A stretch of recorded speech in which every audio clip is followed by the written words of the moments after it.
So the last type in the grouting techniques that we are going to see is hydrofracture grouting. And now, since it's the last type that we are going to study, so just to revise a bit, I'll go back. Yeah. So when we started with types of grouting, we had seen that these are the 6 to 7 types that we have. Okay, and I had told you that I'll not cover all of them because once you understand the major ones, then the rest of them are the one and the same. Like this compensation grouting, it's your jet grouting is also known as compensation grouting in some cases, where you compensate the less strength of soil with the strength of grout. Okay, so that's the technique. Deep mixing also, it's sort of a combination of your jet grouting and hydrofracture, in which for greater depth you just drill in and then you go on mixing over there. Okay? So I'll not be covering this 5, 6, 7. I'll stop at this point itself, hydrofracture grouting. So first one we had seen the permeation grouting, second the compaction grouting, and third is jet grouting. And today we are going to cover this hydrofracture grouting. So again, if we try to derive some information from the name of this grouting, that is hydrofracture grouting. So now you know what is the grouting. What we have two terms over here, hydro and fracture. So hydro, we can say that it's something related to water, okay, or it is something related to fluid, you can say, okay? Water or fluid, I'll write. And fracture, it is nothing but you are breaking something, we'll say, okay? It is related to breaking some structure. Okay, so obviously now we are using this as a grouting technique. So grouting, we are going to perform it underground. So whatever is the strata underground, it may be a strata of soil or it may be a strata of rock. So we are fracturing that strata, fracturing that rock using your water or fluid. So we know that water will not work. What we will have is a fluid, and that fluid is nothing but grout. So basically that is the preliminary thing that we can derive from the name, that is hydrofracture grouting. And if you see, what you have is, you have a low viscosity cement grout, low viscosity as in it's a fluid one, and it is injected under high pressure.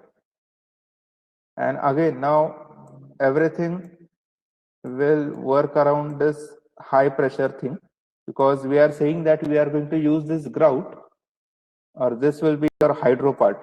Okay, this low viscosity cement grout, this will be your hydro part from your title. Okay. So using this hydro, you have to create a fracture in your ground structure. Okay. Obviously that fracture, if it has to be created, so that will be due to this high pressure, there will be a fracture created in your ground strata, underground strata. Okay. So the grout, if you see on the second point, the grout will split open the ground using hydrofracturing, and it creates lenses that would penetrate void spaces of fracture. Lenses as in it will form a branch kind of a structure, okay, a branch of a grout, and then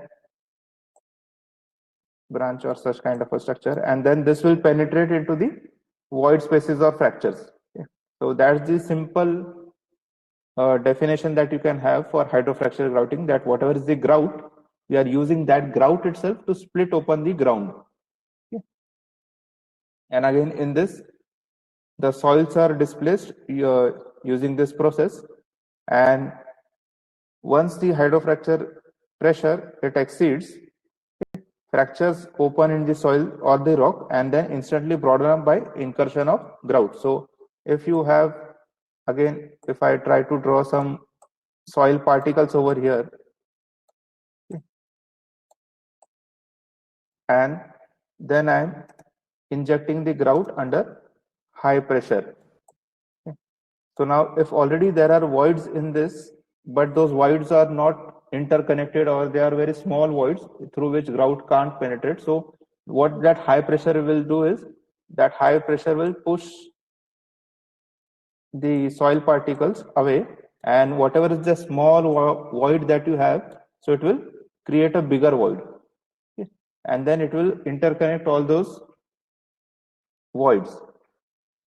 So that is the statement which is given here, that once the hydrofracture pressure is exceeded, okay, means whatever high pressure we are applying, once we reach up to that fracturing pressure, so once we exceed that value, then those fractures will open up in the soil. Okay. And then it will, once the fracture open up, then the grout has just to penetrate into the fractures and it will set after some time, making the soils stable. So the application for this hydrofracture grouting, it is used for re-leveling and stabilizing your overlying structure. So wherever you have a differential settlement kind of thing or a settlement kind of thing in your structures, mainly the buildings or any structure that you have, okay, so there you can use this hydrofracture grouting. Yeah, so in this hydrofracture grouting, now what I have taken is, I have taken an actual live example. I could find it on internet. So I thought that instead of showing you the animation or glimpses of the animation, let's see if we can search or get any real life case study, and fortunately I got it. So this is a case study of a 7-story RCC building. It was in Taiwan, or it is still there in Taiwan. Okay. And this is just the plot size or the rectangular block of that building, 30 meter by 20 meter. And the bottommost of the basement, it was a 1-story basement, and that was supported on a mat foundation. Okay, so you understand what's a mat foundation. I'll not go into that detail. And that foundation, it was 4.5 meter below the ground level. Okay, so you can get that scenario. And this on the left side, what you see, that's the building. Okay. So this right one, the one over which I have placed a tick mark, so that's the building which was facing the differential settlement. Okay. And something more about the topography of that building. So the building was on the slope of a hill. Okay. And the subsurface profile under this building, it consisted of soft clayey sand and gravel and siltstone bedrock. So you see within or below that ground level itself, we have 3 different layers or 3 different strata of soft clay sand and gravel, and then silt stone. That's the kind of rock that is available in that region. Okay. And if I see the, or if you just are curious that how did they find that there are these 3 types of strata, so obviously they did some geological investigation, subsurface exploration, and then how we do that subsurface exploration is just by drilling bore logs or drilling boreholes, and then recovering the material what is excavated from those borehole, and then studying those materials. So from that they could draw this diagram. If you see now, so BH1 is the borehole number 1 and BH2 is borehole number 2. So these boreholes, they had drilled, and they have drilled through the foundation in this mat foundation. Okay. Now the borehole were not that much in diameter, or it was not of 1 meter diameter or 2 meter diameter borehole. So that would have affected the structural stability of a mat foundation. So you have to drill through that foundation, but the diameter is less, but the depth is more. So if you see this diagram, they have shown a schematic that how was the variation of your layer of different soils.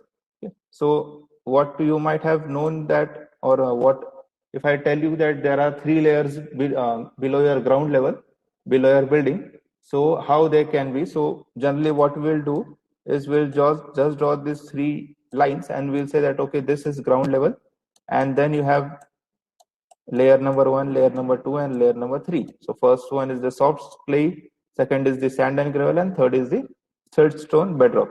Okay. But this was not the case. If you focus on this statement, that the building was on the slope of a hill. So if I draw this is a hill, so obviously if it's on this slope of this hill, suppose. So might be this hill is formed due to different tectonic movements. Maybe it's a fold mountain, or due to the folding, or it's caused due to faulting. So we really don't know. So we can't say that all the layers are horizontal, and the exactly same thing was seen in the borehole investigation, that the layers were not horizontal, they had some inclination or slip. So you have studied this inclination or slip in your engineering geology. If not, you can just go and revise that concept of slip and inclination in geological formations. So this was the way in which the layers were found, that you have a sand and gravel layer, and then inclined over that you had this clayey sand layer. Now obviously whatever is the settlement, so if you see or refer the figure on the left side, so you can see two vertical red lines. And if you observe the gap between those red lines, so if those buildings are not subjected to any settlement, so that gap should be uniform throughout. But if you observe carefully, the gap at the bottom, it is sufficiently more than the gap at the top. So there is a circle, blue color circle, encircled portion if you see. So there you can definitely see that there is or that gap, it goes on decreasing as you go towards the upper stories. Okay? So clearly that's the sign that your building has settled, okay? Or there is a differential settlement, it has just tilted on one side, or one of the footing, it has been affected by the subsurface or the whatever is the strata which are there below that foundation. So it has affected the foundation itself, and then it has tilted and it has started going towards the left side and touching the building on the adjacent side. Okay. So this was the problem that they had seen. Okay. And then they did a detailed subsurface exploration, and they found out that okay, this is the type of strata which is there below. And then they came up with a solution that they applied hydrofracture grouting to lift the footing. So if this is a footing, and if I say that this footing has tilted, okay, so if this is the case, suppose, okay, and I'm saying that this footing had tilted, due to which there was a differential settlement. So what is done in hydrofracture grouting is the area below that footing which is supporting that footing, so there you will grout that area. And hydrofracture grouting, what will happen is, due to that high pressure of your grout, there will be cracks or crevices or fractures that will be formed in your strata. Okay. Now though it's not a rock, it's a clayey sand, but then too you can have this fractures kind of thing due to the pressure of the grout. And once these fractures are opened, then it will be filled with the grout, and then due to that pressure, now we are, as I told you, that everything works on a proper pressure. So that pressure should be such that it will create fractures, and at the same time, after filling those fractures, then it will lift this foundation. Okay.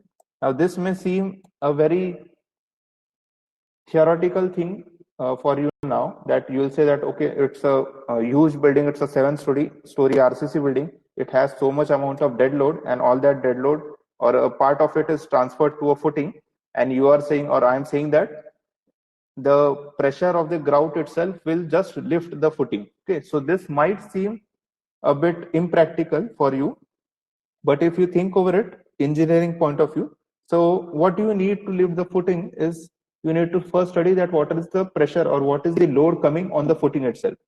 So if only one footing or one edge of the, or only footings of one side, if they are tilted, so you need to find out that how many footings are tilted, or where the differential settlement is, and then what is the load coming over the footing, including the surcharge of your soil, because the footing is 4.5 meters below the ground level. So once you know that, you can just calculate the surcharge. Okay. You might have calculated the surcharge, or you have solved numericals like you have a uniformly distributed load of so and so kilonewton per meter, and then once you know the length of the beam, you can find out the load in kilonewton. Or in case of retaining walls or earth retaining structures, you might have studied in geotechnical engineering. So there also you had some surcharge over your backfill. Okay.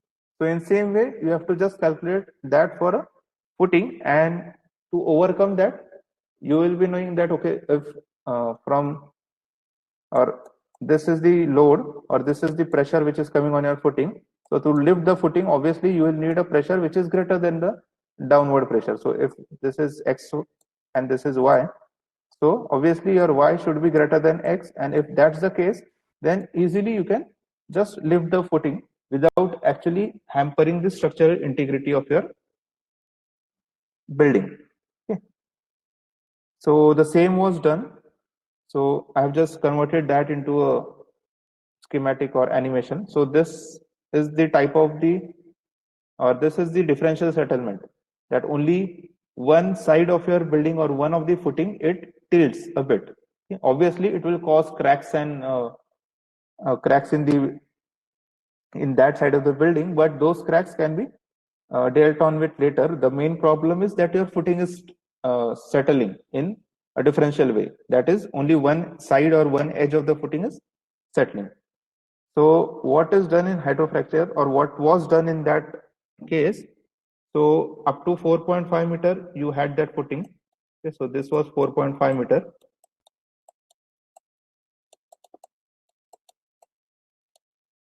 And then below that, whatever was the soil strata, what clay, sand did you had, so there you drilled a hole for grouting purpose, you injected the grout. And this is what I'm saying, that if you observe, so there is a sort of a branch like structure which is created in this area.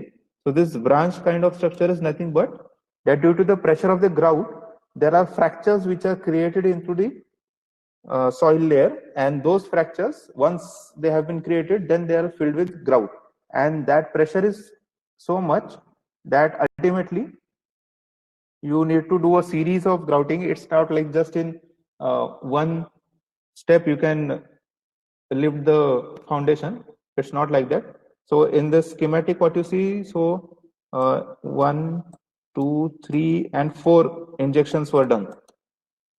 Okay, only the schematic if it is concerned. So after 4 processes or 4 cycles of that grouting, then that footing was, now if you see, it's exactly leveled, and whatever is the tilt, they have removed it. So what they used is, they used 2 liquids or 2 grout. So it's a hydrofracture, as I told you, hydrofracture grouting. So that hydro part is nothing but the grout. But in that also, which grout you have to use? So what they did is, they used 2 types of liquid. One was cement and water slurry, and another was a chemical grout. Okay.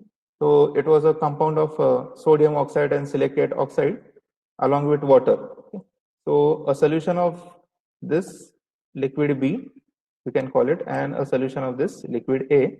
Okay. The proportions were also designed. So again, this design and all, it will depend on how much pressure you have to apply and how much you have to lift. So based on that, you will have all this design.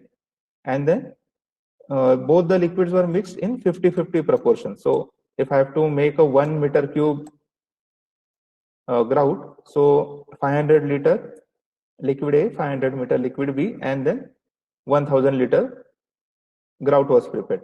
Okay, so this is the schematic which shows the mixing process. So liquid A, you had a separate mixer for it. Liquid B, you had a separate mixer. You had a separate pump, and then just before the entry into the grout tube, both the liquids, they were mixed. And the result of it, so this is just the theory part that I have written. So what were the steps? So a series of vertical grouting tubes, they were installed through the mat foundation. Now again, you have to penetrate through the foundation because it's a mat foundation. Mat foundation as in whatever is the area of that building, the whole is covered with foundation slab, and through that you raise the pillars or raise the column. So that's a mat foundation. So that's why you couldn't have any kind of a open space or open ground through which you could go and go below the footing. So they had to drill through the footing itself, but those drills were small ones. Okay. And they went 2.5 meters below the foundation. Okay. So the foundation itself was 4.5 meter below the ground level, and below that also they went 2.5 meter, and then they used this grout that was there. And the specialty of this grout, why they used this, because it was a quick setting grout. Okay. So due to that, once the fracture is made in the structure, soil structure, and then your grout goes into those fractures, so if it sets quickly, then only it will uh, change the properties, or then only it will be beneficial to use that for changing the properties of your subsurface soil strata. Okay. So that quick setting was possible due to this insertion of this chemical grout. Okay. And the grout holes, they were spaced center to center 2 meters was the spacing. So you can see that over here also. So these are the grout tubes, and the center to center spacing between the two is 2 meters. Okay.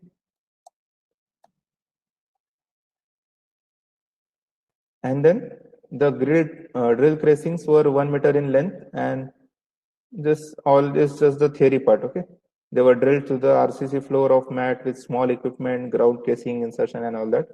Water was used as flush medium. Flush medium as in, when you are drilling an RCC component, so obviously there will be a lot of heat and dust and all kind of slurry. So to remove that, to flush out that, water was used, and then the grout was injected. So the result of this, you can see this. This is the actual photo. That before photo I had already shown you. So the same building, you can see the after photo. So now the settlement, if you see, it has drastically reduced. Okay, or whatever the tilt was there in the building, it was almost gone. Though, even though if you see, this is also, it's tapering on the top side. Okay, but the extent of that tapering or extent of that gap, it has now, the gap has increased between the two buildings, as in the building has now become stabilized. So this was the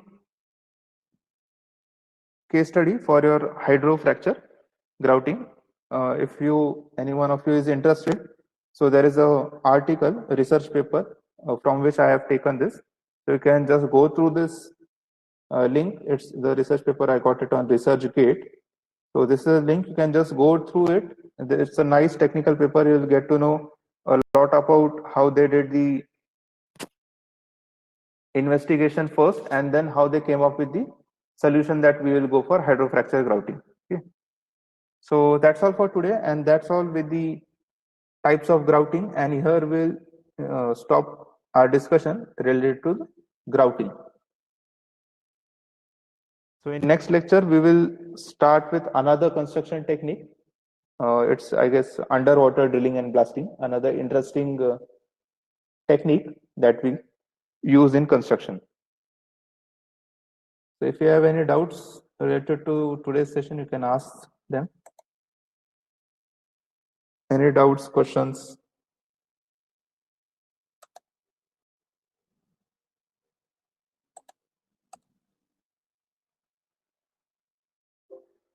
I hope that case study was interesting, because I spent a lot of time actually. I had to search and search, and then after half an hour or so, I got that okay, this can be suitable one that can be shown. So it's really very interesting paper.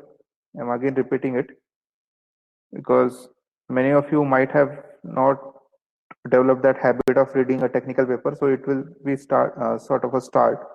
Some of you might have read it as a part of your industrial internship. So questions? I don't see any questions. आहेत का पोरं आज 54 पोरं?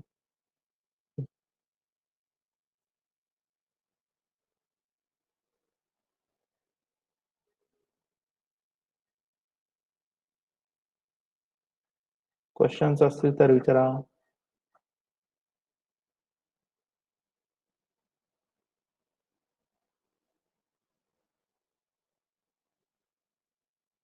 तुम्हाला लोकांना युटीचे mark नाही declare केले ना मी आज करतो. मागच्याच आठवड्यात झाले पण तुम्हाला द्यायचे राहिले ते.